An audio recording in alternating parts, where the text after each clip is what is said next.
Welcome to the Work Matters podcast. In each episode, talking with thought leaders and executives, Purpose Works founder Thomas Bertels explores what it takes to make work more productive, valuable, impactful, and meaningful. Let's begin the conversation. Welcome to the Work Matters podcast. Our guest today is Rich Alderton, and our topic is adaptability. Rich, so you started your career actually on the shop floor, right? You started in manufacturing, and you had it was like a management career in supply chain, and you finished your managerial career as a general manager for a large packaging company, and then you got into consulting. What prompted you to make that shift from a managerial career to a consulting role? One thing I realized that was, I got to be a kind of middle order CEO, and you get a lot of things to do when you're a CEO, and you get a lot of choice in what you get to do. But the one thing that has always been in the back of my mind is that I've been very lucky in that I enjoy change. And it's always been something that I've enjoyed doing is helping people to enjoy change as much as I do. And even when you're a CEO, you think that when you're at the top of the tree, however big the tree is, that you get to choose and do exactly what you want. But of course you don't. And being CEO, you still have an awful lot of things to do, like keeping stakeholders and shareholders happy. That doesn't really play to that big passion that I realized that I had for helping people to enjoy change. So I really just got to that stage in my career where I thought, I'd really like to focus on this full time. And once you've become CEO, the natural thing is to go on to bigger and better CEO roles. But I decided to change, which is good, isn't it? So one of our premises on the Purpose Works side is that work is broken, right, and needs changing. And if that's true, what does it mean for how we approach change, right? And I guess your point of view is that how we traditionally approach change is broken as well. Could you talk about that a little bit more? When you're a leader or an organization, when you think about change, most people default to thinking about projects. Projects are the vehicle, and they're very successful at creating change. The problem is that all they do is they change what people do. They don't usually change how people think and feel about change itself. So the problem with a project management approach is that you've got a beginning, a middle, and an end. And all that you've got to do, in fact, all you're allowed to do as a project manager or a change manager is to get people into that finished state, whether it's an org restructure or a new IT system or whatever it is. But really all you're doing is you're herding sheep from one field into another field. And when they've got there, well, that's a success. But do you think those sheep really enjoy the experience of going from field to field anymore and being coaxed and barked at by the sheepdogs any more than they did originally? The problem is that we're not fundamentally addressing how people think and feel about change itself. And the resistance that change managers face, which they inevitably always do every day of their lives, I know because I've been one, that resistance to the change that they're trying to drive into the organization has got almost nothing to do with the specific change that they're championing.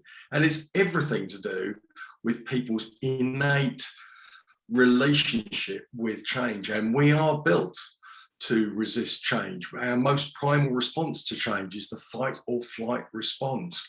And that's 9/10 of the resistance that we have, because we're just resistant to the idea of change. So when a poor program manager and project manager and change manager come along and get us to try and change, they're really only able to scratch the surface, because that's the scope of the project only allows them to do that. So what we've got to do before we get the change managers involved is we've got to actually change people's relationship with change first. Since the Industrial Revolution, we've been coaxing and dragging people through projects to get them from A to B, and we think that constitutes changing them. It doesn't change them at all. It changes what they do. It changes our organization. But back in the day, this kind of stop-start approach, let's get over the inertia every time. Well, the world was moving slowly enough that that was okay. But it's not okay now, and it's certainly not going to be okay tomorrow. So I think your premise is absolutely bang on. I think work is broken, and change is a massive part of work. And the way we're approaching change is absolutely broken too. Wholeheartedly agree. I think it's in my experience, just recently did a project with a client, and it was like a spin-off from like a biopharma company, and so as part of the spin-off, right, you got to rebuild all the systems that you had prior as part of the parent company. Plus, you want to build your own and your own culture and how you run the organization. So it turned out they ended up with like 55 major change efforts, right? Everything from building a new quality system to building a new governance structure.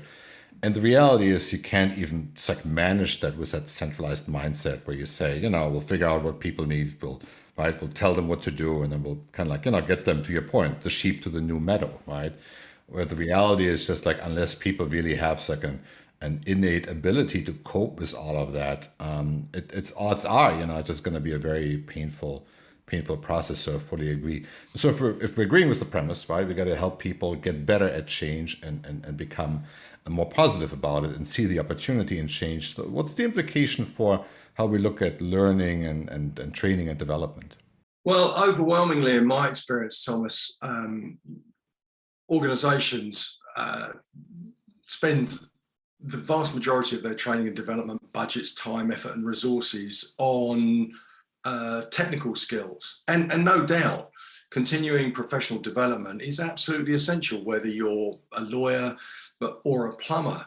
The problem is this imbalance that we have at the moment, living in a world of increasing unpredictability. If all we do is load people up with more and more technical skills, and yet we don't give them the adaptability skills to actually deliver those technical skills that we're giving them in the real world, well, then those skills aren't going to be actually useful, because a technical expert who nonetheless cannot adapt will, when faced with change, tend to roll up in a ball, denying the organization access to all of those very expensive skills and experience just at the very moment that they're needed most, at the point of change. So you can think about technical skills as learning the rules of the game, but the game is won or lost on your ability to adapt to how it is being played. Knowing the rules, well, that makes you a referee. It doesn't make you a winner. And so you're talking about raising people's adaptability intelligence, right? So how do you actually do that? Well, I mean, it's been around since even before Daniel Goleman coined the phrase emotional intelligence. It goes back to the 80s that we've really been understanding there's more than IQ in terms of intelligence. But I reckon in this day and age, talking about adaptability intelligence, not a phrase I invented, but one I've certainly interpreted in a novel way, is arguably the most important relevant form of intelligence that we can have. And calling it intelligence just means that it can be learned and developed and mastered, just like music or maths or martial arts or whatever it is. And raising your adaptability intelligence is all about going from we classify adaptability intelligence as a spectrum that ranges from the fear of change, and we take you on a journey right through to the freedom to change. It's really a measure of how adaptable you are, and what that means is broadly in two categories. It moves you, raising your adaptability intelligence moves you from seeing change as a threat that generates fear and anxiety to seeing it as an opportunity that generates your understanding that it's your opportunity to make a difference, to add value, and to realize your potential. And when you can see change in those terms, then that kind of changes everything.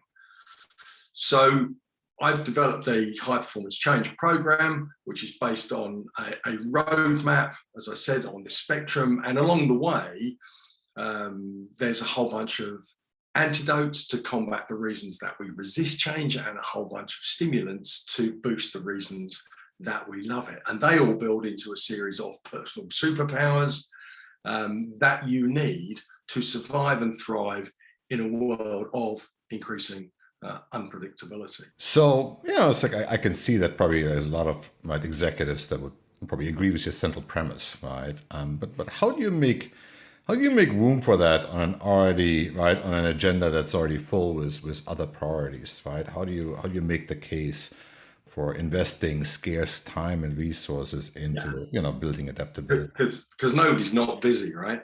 Right. Absolutely, and the last thing we need is another initiative. We're already busy enough. Think of adaptability as the one strategic initiative to rule them all, and by that I mean a strategy. I've seen good strategies, bad strategies. I've helped create hopefully good strategies, but whatever the quality of your strategy, it is only ever going to be as good as people's willingness and ability to grab hold of it, implement it, and make it real. Otherwise, it's just a lovely, glossy document that could crush a coffee table. But it's really people's willingness and ability to make that strategy happen that determines whether the strategy is going to be of any value whatsoever. And of course, no strategy is ever implemented as written. It always changes along the way. There are emergent strategies, there are bits that will fall off. There might be 10% of it that you actually did just as you planned. But if you can not just treat adaptability as a strategic initiative, treat it as a strategic priority, it then unlocks people's capability to go and grab every other initiative on the strategic to-do list. I really see it that if you've got 10 things to do on your list, adaptability needs to be number one, and it will make 2 to 10 happen much more quickly, much more completely, cheaper. And actually what it will do at the end of the day, if you're doing that through an adaptable workforce, one with a reasonably high adaptability intelligence, it will bring people together, not rip them apart, as change so often can. Yeah, no, I can definitely see the merits of investing in that, right? It's like a meta capability that you're building, and I think besides that, right? Thomas, I'm going to steal that. And besides that, I think there is. I like your notion that change can be fun, right? And I think I think there's like building that skill set and capability. First of all, it will benefit people whether it's in the work life or not, right? I think we all can benefit from being more responsive to the changes that happen in our environment and get better at adapting, right? And secondly, I think I really like the premise that it puts people more in control of their destiny and hopefully has the potential to make work more fun, right? So if people say yes, Rich, I like all of this. So what's the one thing that you think they can work on to change their relationship with change? The key thing that everybody has to remember, that I'm really passionate about this, is that change, even unwanted change, even negative change, unwanted, unplanned, unavoidable change, any kind of change is the best opportunity any of us is ever going to get to find out what we are really capable of achieving, who we are. It really goes to who we are, and more importantly, who we could be. Change isn't a business process that is associated with a Gantt chart and a series of milestones. It's an attitude to life. And it doesn't matter whether you don't like the new IT system that's coming in. It doesn't matter if you're diagnosed with cancer or you've lost a loved one. However negative change that you can think of, fortunately and unfortunately, it is always going to be your best opportunity to show the best of you, because in the darkest of days, that is when you have to find the strength to come through that and change. And at a positive level, if the change is a good one, then just accept it for what it is as a good change and enjoy the ride. Don't be worried and fearful and afraid of what's going to happen, because you can make the most of it. The more positive your attitude towards the change, the more influence you're going to have over its end result. So I'm really on a mission to make sure that people understand that once you have dealt with the negative side of change, once you've dealt with your fears and your anxieties, then you can really start seeing change as something that is your chance to make a difference and to make the most of who you are. And, you know, you can tell by the grey hairs, you know, I've probably got less days left than I've lived. And so for me, every day really matters. And you kind of get into this existential debate about what am I here for? What am I going to do with my time? And the answer always comes back to change is the biggest opportunity that we have. And the only way that we're going to grab change is by becoming more adaptable. No, I can definitely see, I think that both the power, I think, of that mindset, right, and I think the need for that.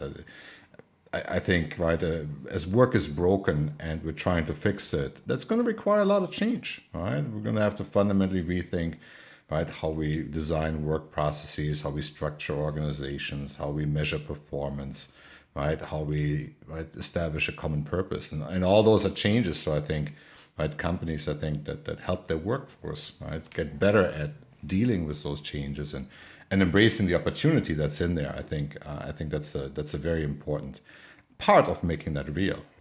Because when people like yourself, Thomas, you know, huge amounts of experience, that people would struggle logically to counter whatever it is that you've got to say in their organization. And you rock up and say, for these 12 good reasons, we're going to change your processes, your job description. And you can just see the blood draining out of people's faces. But what if, just imagine a situation where those people had, I'd been in, you know, the day before or the year before you, and had been able to raise their adaptability intelligence. Now, all of a sudden, you rock up and say, we've got these great ideas to change your world. At the very minimum, you're going to get a fair hearing. And given that you're going to be putting good ideas to them, you know, they'll be grabbing them off you rather than you having to push them. That's the vision, and that is absolutely what's possible when people have this mindset that is already ready for anything. Yeah, no, I think it's right. It's preparing the fields, right, before you put the seeds in the ground, right, and it can really, I really believe that can help accelerate. And I think it's quite an enduring investment, right? Both, I think, into the individuals and for the organization, right? So I think you're really onto something here, Rich. Yeah, well, I would say this again, wouldn't I? But I would say that adaptability is the only investment that you can make that is absolutely guaranteed to work and be future-proofed, whatever happens next. Your IT system has got a shelf life. So most of the knowledge that we learn has got a shelf life. The only thing that is guaranteed to work ad infinitum for as long as you want to or are able to work is your ability to adapt. And even then it works beyond that, because it's just as applicable outside of work as inside it. Well, Rich, thank you so much for sharing your experience and your perspective. If people want to learn more about your work, where should they go? Thanks very much. And thanks for your time, Thomas. So thanks for the invite. So check us out at highperformancechange.com. There's a whole load of stuff on there, blogs and videos. You can sign up to the High Performance Change program, which is an e-learning course, or you can get in touch with me. I come and do corporate gigs as well. Wonderful. Again, thank you so much for your time, Rich, and have a wonderful day. So here's my takeaway from the conversation with Rich. One, I think his point that when we're looking at change as something that happens on a project level, and when we try to do change management, we do that at a project level, really ignores the fact that a lot of the resistance that we typically encounter in these efforts has nothing to do with the actual project, and so much more to do with our underlying attitude of how we look at change. And normally people look at change as something that they fear. and not look forward to. And I think Rich's point that if we can change our point of view and change and really start to embrace change as an opportunity, I think is an excellent one. So investing into adaptability and developing that adaptability intelligence strikes me as a really smart investment, because it's sort of like a meta capability that really allows us to be much more positive and much more able to take advantage of the opportunities in front of us. So I love his statement that change is an attitude to life. I think I found Rich's enthusiasm about the topic refreshing, and I suggest that you check out his website to learn more about his work. I tremendously enjoyed the conversation, and I hope you did too. And looking forward to see you on the show next time. Bye-bye. We hope you enjoyed this discussion. If you did, be sure to subscribe, like, share, or comment. Until next time, let's make work matter.